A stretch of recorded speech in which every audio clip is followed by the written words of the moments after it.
Next up, we have relative pronouns. A relative pronoun is a pronoun which can introduce a relative clause. A relative clause is a clause which comes after a substantive and describes that substantive. So it's a sort of a follow-up clause which goes back and modifies the noun or pronoun that it comes after. English has only 5 relative pronouns: who, whom, whose, which, and that. Notice how 4 of those actually overlap with our interrogative pronouns. So this is an example of overlapping words that could be either interrogative or relative depending on how it's used in the sentence. If it were an interrogative pronoun, it'd be starting a question. If it were a relative pronoun, it'd be starting a relative clause.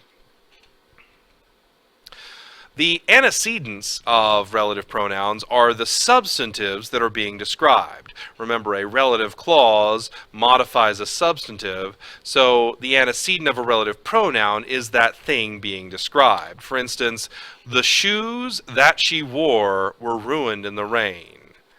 The antecedent of that is actually shoes. That she wore is our relative clause, kind of modifying the shoes that it comes after. So our relative pronoun that is actually referring to shoes. That's the antecedent. I gave it to Fred and Carrie, who are my best friends. Who is referring to Fred and Carrie because it's the head of the relative clause modifying Fred and Carrie. So the relative pronoun, the antecedent of that, is just the thing it's modifying.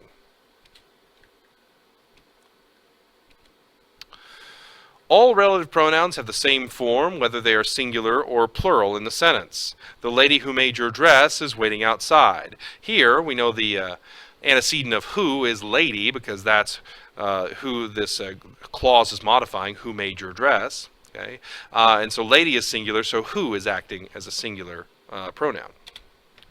I could also say the ladies who put together the bake sale are waiting outside. Here, who is referring to ladies, which is plural, so who is plural. Notice how the form does not change.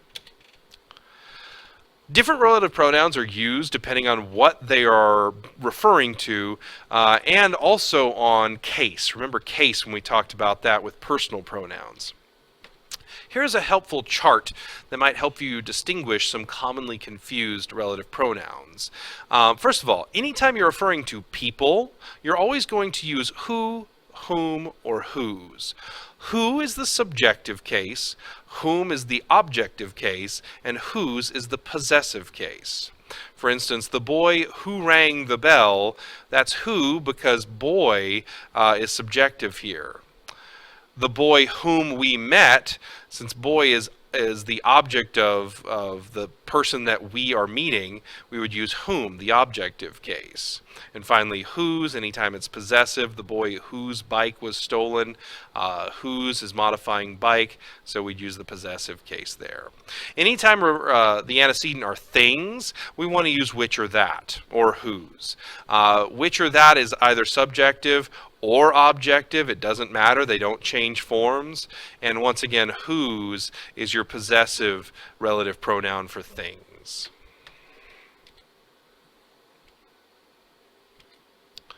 Most relative pronouns function only as substantives except for one. Substantives only, who, whom, which, and that.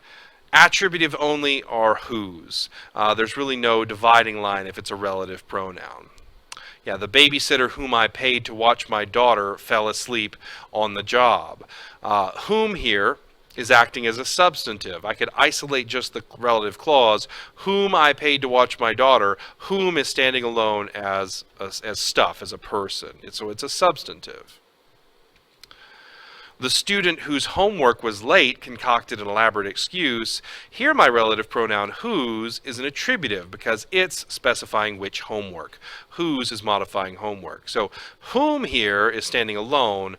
Whose is modifying homework. So this is a substantive. This is an attributive. All right, got some exercises for you over relative pronouns. Go ahead and take a look at that.